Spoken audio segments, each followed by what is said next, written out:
प्यारे दोस्तों, आज हम आपको एक ऐसा वाक्य सुनाने वाले हैं जिसे सुनकर आप हैरान हो जाओगे। ये वाक्य है नेक हाफिज़े कुरान लड़की का, जो लोगों के कपड़े सिलकर अपना गुजारा करती थी। आखिर मरने के बाद वह क्यों अजाब का शिकार हुई, और उसकी कब्र का हाल जानकर हर कोई दंग रह गया, क्योंकि वह बड़ी नेक लड़की थी। लोगों की गुजारिश पर जब उसकी माँ ने उस लड़की की हकीकत बताई तो यह जानकर सबके रोंगटे खड़े हो गए। आज की कहानी बड़ी ही सबक अमोज और खासकर उन औरतों और मर्दों के लिए है जो सिलाई कढ़ाई जैसा काम करते हैं, क्योंकि अनजाने में वह ऐसा गुनाह कर जाते हैं जिसकी वजह से उन्हें बहुत सख्त अजाब का सामना करना पड़ सकता है। ये वाक्य है फातिमा नाम की लड़की का, जो अपनी माँ के साथ शहर के दूर दराज इलाके में रहती थी। उसके बाप का इंतकाल हो चुका था। फातिमा की माँ ने फातिमा को कुरान पाक हिफज कराया, स्कूल की तालीम भी दिलवाई और सिलाई भी सिखाई थी, ताकि वह लोगों के कपड़े वगैरह सिलाई करके और कुछ नहीं तो घर के खर्चे ही चला सके, यानी कि उन माँ बेटी की 2 वक्त की रोटी चल सके। फातिमा बहुत ही मेहनती लड़की थी। उसके कुछ उसूल थे जिससे वह कभी पीछे नहीं हटती थी। एक दिन फातिमा के पास 2 औरत आती हैं और बार बार कपड़े सिलाई के लिए फातिमा को इशारे किए जा रही थी, लेकिन फातिमा ने 2 टोक लफ्जों में उन्हें जवाब दे दिया कि वो उनके कपड़े नहीं सी सकती। वो औरतें फिर फातिमा की मिन्नतें करने लगी। फातिमा देखो, इनकार ना करो, तुम सबके कपड़े सिलाई करती हो और बहुत अच्छे करती हो, हमारे कपड़े भी सिल दो। तुम तो जानती हो तमाम गली मोहल्लों की औरतें तुमसे ही कपड़े सिलवाती हैं। तुम कम दाम में बहुत अच्छी सिलाई करके देती हो और कपड़े पहनने में भी बहुत अच्छे लगते हैं। फातिमा बोली, लेकिन जैसा डिजाइन आप लोग बोल रही हो, इस तरह के कपड़े मैं नहीं सिलती। उन कपड़ों में पूरे बाजू नजर आएंगे, शलवार का डिजाइन भी ऐसा होगा कि पिंडलियों से ऊपर पांव दिखेंगे। तौबा तौबा, मैं ऐसे कपड़े कैसे सिल सकती हूँ। फातिमा ने यह बोलकर साफ साफ इनकार कर दिया। वो औरतें कहने लगी, हम तुम्हें कुछ ज्यादा पैसे दे देंगे, हमें तुम्हारे हाथ की सिलाई बहुत पसंद है, तुम बहुत नफासत से काम करती हो। फातिमा खड़ी हुई और कहने लगी, नहीं बाजी, मैं सिलाई नहीं करूंगी। और फिर वह अपने बावर्ची खाने की तरफ चली गई। फातिमा की अम्मा ने शर्मिंदगी से उन दोनों औरतों से मजर्रत की, कहने लगी, मेरी बेटी थोड़ी पर्देदार है, वह इसलिए इस तरह के कपड़े नहीं सीती। उन दोनों औरतों के जाने के बाद फातिमा की माँ ने फातिमा से कहा, बेटी, तुम क्यों आई हुई रोजी को धक्का देती हो? आखिर तुम कपड़े सिलाई क्यों नहीं करना चाहती हो? कुछ 4 पैसे आ जाते। फातिमा बोली, अम्मा, मैं ऐसे ही बेहयाई के कपड़े किसी को सिलकर नहीं दे सकती। इतना कहकर फातिमा अपना दुपट्टा सेट करते हुए वजू करने चली गई और उसकी अम्मा भी खामोश हो गई। उन्हें अपनी बेटी से बहुत मोहब्बत थी। उसकी माँ भी लोगों के घरों का काम करके आती थी और बेटी घर पर मेहनत करती थी। ऐसा करते करते फातिमा ने अपने पूरे दहेज का सामान बना लिया।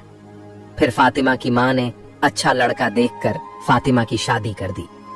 लड़का गरीब जरूर था, लेकिन फातिमा की बहुत इज्जत किया करता था। फातिमा की माँ ने शादी तय करते वक्त यह कहा था कि मेरा तो कोई सहारा नहीं मेरी बेटी के अलावा, इसलिए मैं अपनी बेटी और दामाद को अपने घर पर ही रखूंगी। वह लोग भी मान गए। इस तरह फातिमा शादी के बाद अपनी ही माँ के घर दोबारा से रहने लगी।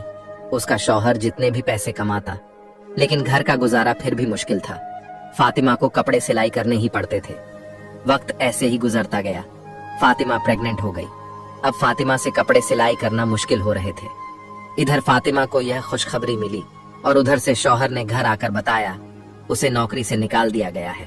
फातिमा यह बात सुनकर रोने तड़पने लगी कि अब मेरा क्या होगा, मैं इस हाल में भी कपड़े सिलाई करूंगी, क्या मुझे सुकून नहीं मिल सकता? हालांकि फातिमा का शौहर फातिमा का बहुत ख्याल रखता था। जब वह कपड़े सिलाई करने बैठती तो फातिमा को वहीं बैठे चाय भी बना देता, कभी खाना बना देता और बाहर नौकरी भी करता था। अब अक्सर फातिमा की अपने शौहर से काम के सिलसिले में बहस हो जाती।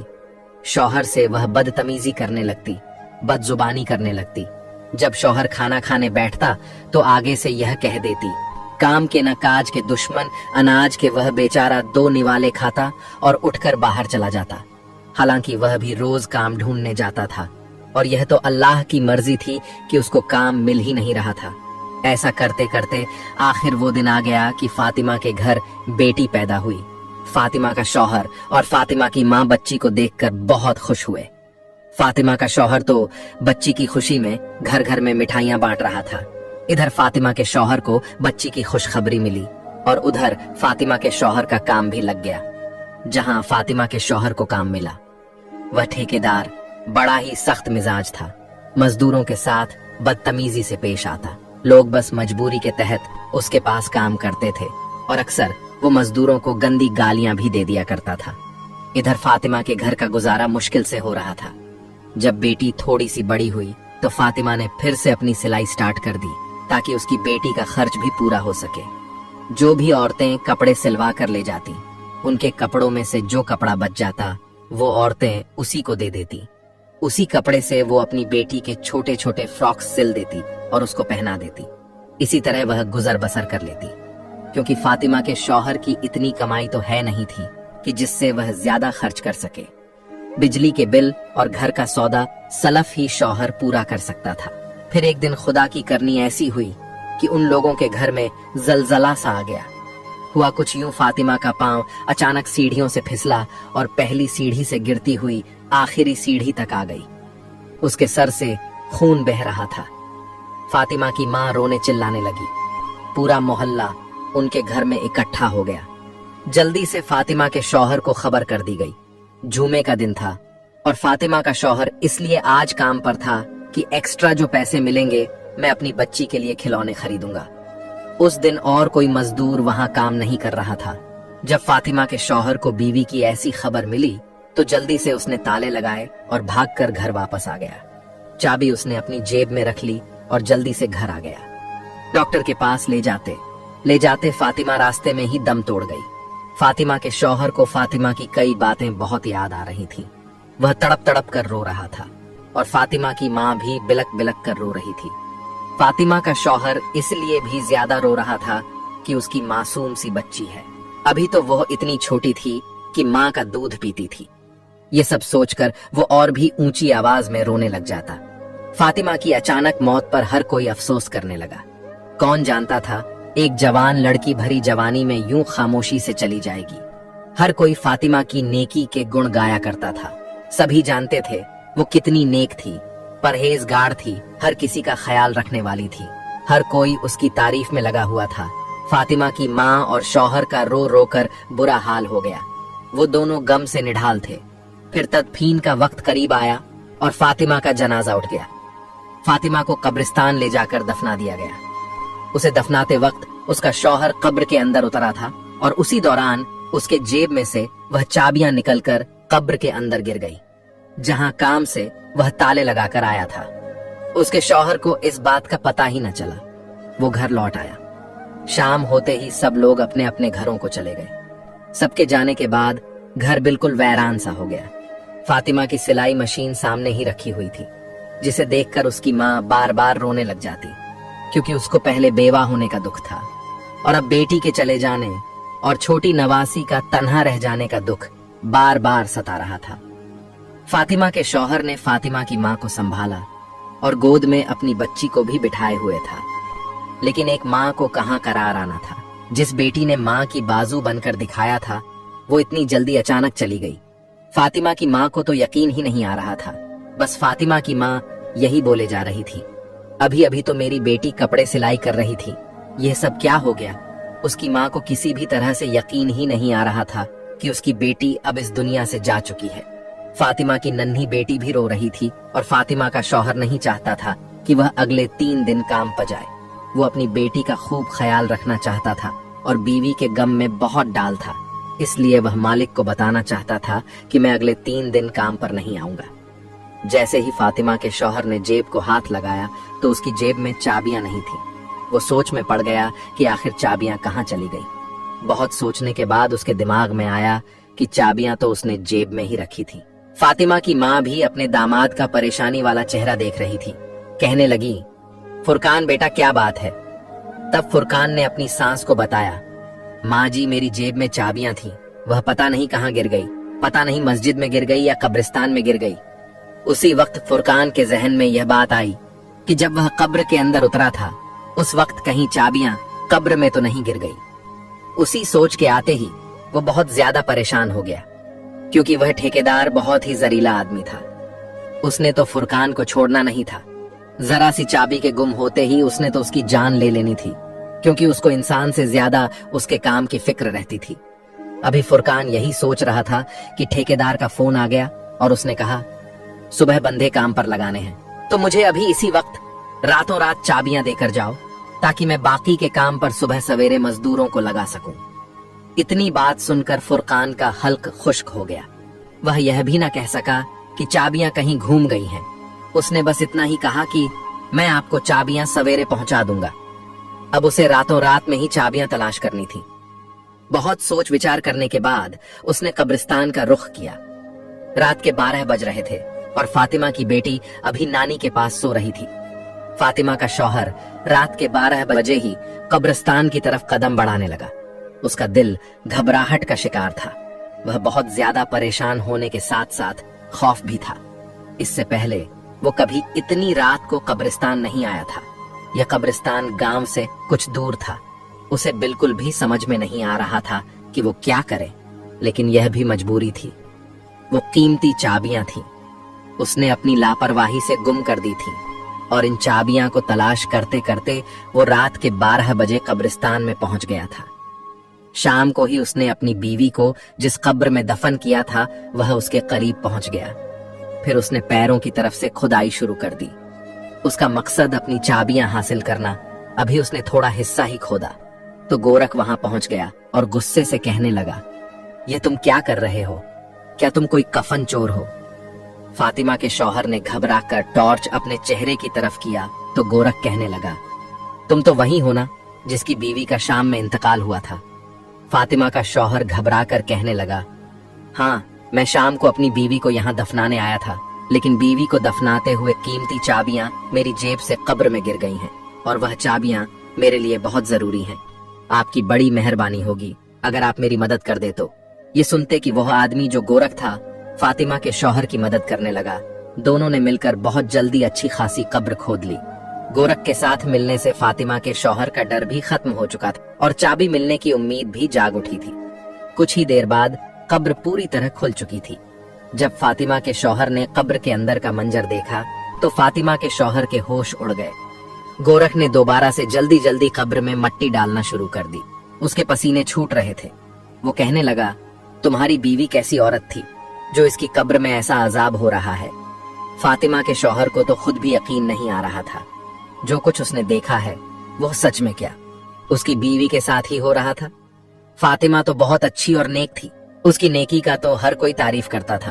उसने तो कभी कोई ऐसा गुनाह नहीं किया था जिसकी वजह से उसका यह हाल हुआ। वह परेशानी से तड़पने लगा।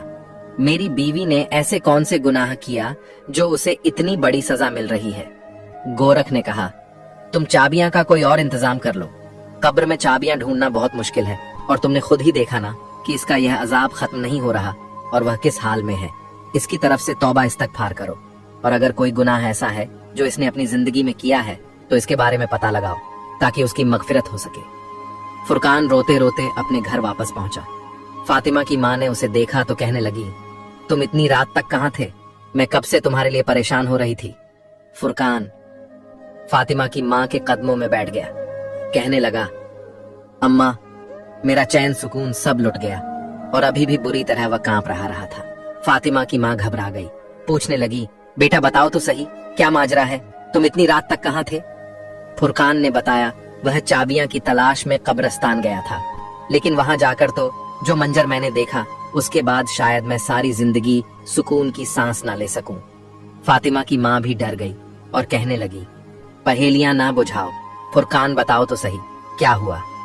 फिर फुरकान ने रोते हुए बताया कि जब फातिमा की कब्र खोदी गई ताकि चाबियां को तलाश किया जाए तो कब्र का मंजर देखकर मेरे होश उड़ गए। अम्मा, फातिमा जैसी नेक औरत को इतना सख्त अजाब हो रहा था, मैं आपको बता नहीं सकता। फातिमा के होठों पर आग जल रही थी और वह बुरी तरह चीखें मार रही थी। मैंने आग बुझाने की कोशिश की तो मुझे उसके स्याह होंठ नजर आए जो बहुत बड़े हो चुके थे, जैसे लटक गए हों, जबकि बाकी का जिस्म सलामत था। थोड़ी देर के लिए आग बुझी और फिर दोबारा भड़क उठी। पहले तो मैं समझ नहीं सका, यह खुदा की तरफ से अजाब है, लेकिन गोरख ने मुझे बताया कि यह अजाब इलाही है और सिर्फ इसके होठों को जला रहा है। फुरकान रोते हुए कहने लगा, अम्मा समझ नहीं आता, इसके होठों पर आग क्यों लगी थी? वह तो इन होठों से हर वक्त अल्लाह का जिक्र किया करती थी। उसने कभी किसी की इन होठों से बुराई नहीं की थी। वो अच्छी औरत थी। फातिमा की माँ और उसका शौहर ऐसे ही सारी रात रोते रहे और अल्लाह ताला से फातिमा की मगफिरत के लिए दुआएं मांगते रहे। फजर की अजान हुई तो फातिमा की माँ कहने लगी, मस्जिद के इमाम साहब को खामोशी से सारी बातें बताओ और पता करो क्या मामला है। मेरी बेटी के साथ ऐसा क्यों हो रहा है? क्या उससे कोई गलती हुई है? इमाम साहब बहुत ही नेक और पहुंचे हुए इंसान हैं। यकीनन वो हमारी जरूर मदद करेंगे। फुरकान को भी यह बात मुनासिब लगी। इस मसले का अगर कोई हल बता सकता था तो वह इमाम साहब ही थे। फुरकान नमाज के लिए गया तो नमाज के बाद उसने मस्जिद के इमाम साहब को रोक लिया और तन्हाई में उन्हें रोते हुए सारी बात बता दी। यह सुनकर वह कहने लगे, मैं फातिमा की माँ से मिलना चाहता हूँ। फुरकान इमाम साहब को अपने घर ले आया और फातिमा की माँ से उसकी मुलाकात करवा दी। इमाम साहब पूछने लगे, अम्मा बताओ, फातिमा कहीं किसी की चुगली तो नहीं करती थी या कोई ऐसा गुनाह जो उसके मुंह से होता हो? फातिमा की माँ कहने लगी, नहीं, मेरी बच्ची सिर्फ सिलाई का काम करती थी। उसे इतनी फुर्सत कहाँ कि वह आस पड़ोस में जाए या अपनी सहेलियों को अपने पास बुलाए। फिर यह सुनकर इमाम साहब ने एक ऐसा सवाल किया जिससे फातिमा की माँ चौंक उठी। इमाम साहब ने कहा, क्या फातिमा किसी की अमानत को अपने पास रखती थी, यानी कोई बचा हुआ कपड़ा, कोई जोड़े पर लगने वाली लस वगैरह? फातिमा की माँ कहने लगी, फातिमा तो बचे हुए कपड़े और धागा वगैरह सब कुछ वापस लुटा देती थी और जो कपड़ा उसे चाहिए होता था वह पूछ कर लिया करती थी। इमाम साहब कहने लगे, सोच लो कि ऐसी गलती हो सकती है जिसकी वजह से उसके मुंह पर अजाब हो रहा है, लेकिन फिर भी उसने जाने अनजाने में कोई ऐसा गुनाह तो जरूर किया है। उसके बाद इमाम साहब कहने लगे, माँ जी फिर भी बेटी की कोई ऐसी बात सोचकर बताओ जो वह किया करती थी और उस आदत का ताल्लुक फातिमा के होठों से हो। फातिमा की माँ बहुत सोचकर कहने लगी, और उसकी उस आदत से मुझे बड़ी चीड़ थी। वो कैंची की बजाय अपने मुंह से धागा तोड़ती थी और फिर धागे का जो रेशा होता था वह उसके मुंह में या होठों पर रह जाता था, लेकिन वह बार बार कैंची नहीं उठाती थी। मुंह से धागा खींचकर तोड़ दिया करती थी और फिर उसी धागे को मुंह से चबाकर थूक देती थी। बहुत बार मैंने उसे समझाया कि इस तरह की आदत सही नहीं है, लेकिन वह अपनी आदत में पक्की हो चुकी थी। यह सुनते ही इमाम साहब कहने लगे, तो फिर हो सकता है यह अजाब उसी धागे के जर्रे की वजह से हो, क्योंकि जब फातिमा की मौत हुई थी तो इससे पहले वह कपड़े सिलाई करती हुई उठकर सीढ़ियों की तरफ गई थी। शायद उसकी मौत के वक्त वो धागे का जर्रा उसके मुंह में रह गया हो और उसी धागे की वजह से उस पर अजाब हो रहा हो। सिलाई के बचे हुए सामान के साथ धागे का एक जरा सा टुकड़ भी उस शख्स की अमानत कहलाता है जो कपड़ों की सिलाई के पैसे देता है। सारी बची हुई चीजों की तरह धागा और दूसरी चीजें भी वापस करना जरूरी होता है। बेहतर है कि आप लोग इस तरह से मगफिरत की दुआ करें, और जो लोग भी फातिमा से कपड़े सिलवाते थे उन सब से बात करके फातिमा की आदत के बारे में बताएं और इसके लिए माफी मांग लें। यह सुनकर फातिमा की माँ बहुत ज्यादा परेशान हुई। यह तो बहुत मामूली सी बात थी, लेकिन उसकी वजह से फातिमा को इतना सख्त अजाब होगा ये उनके ज़हन में भी ना था। फिर फातिमा की माँ ने उन सब लोगों को अपने घर में जमा किया जिनके फातिमा कपड़े सिलाई किया करती थी, और सबको फातिमा की इस छोटी सी आदत का बताकर फातिमा की मगफिरत के लिए हाथ जोड़े। लेकिन यह कोई ऐसी बड़ी बात तो थी नहीं, इसलिए सबने फौरन माफ कर दिया। कुछ लोगों की नजर में यह तो गुनाह भी नहीं था, लेकिन जो बात इंसान के नजदीक मामूली सी होती है, अमाल में वो अक्सर भारी होती है। सब लोग फातिमा की अच्छी आदतों से वाकिफ थे, इसलिए फातिमा को माफ करके चले गए। उसी रात फातिमा की माँ ने अपने दामाद से कहा, फुरकान जल्दी से दोबारा चाबियां के लिए तुम उसकी कब्र को खोदो और अंदर का मंजर देखकर बताओ क्या इस पर अजाब हट गया है। फातिमा की माँ जानना चाहती थी कि उसके अजाब के पीछे असल वजह क्या थी। क्या वाकई एक जरा सा धागा उस पर अजाब की वजह बना था? उस रात फुरकान फिर गोरख के पास गया और उन दोनों ने मिलकर कब्र खोदी तो देखा कि फातिमा की मैयत बिल्कुल ठीक थी। उसके पास से खुशबू आ रही थी। किसी किस्म का कोई अजाब बाकी न था और फुरकान की चाबियां भी उसी कब्र में थीं। फुरकान ने वो चाबियां वहां से उठाई और कब्र वापस से बंद कर दी और घर वापस आकर फातिमा की माँ को सारा माजरा सुनाया। उन्होंने अल्लाह का शुक्र अदा किया, उनकी बेटी पर से अजाबे इलाही हट गया। दोस्तों, अगर आपको यह वाकया पसंद आया हो तो वीडियो को लाइक जरूर करिएगा। तो अब मैं आपसे अलविदा लेता हूँ और मिलता हूँ किसी और ऐसी ही वीडियो में।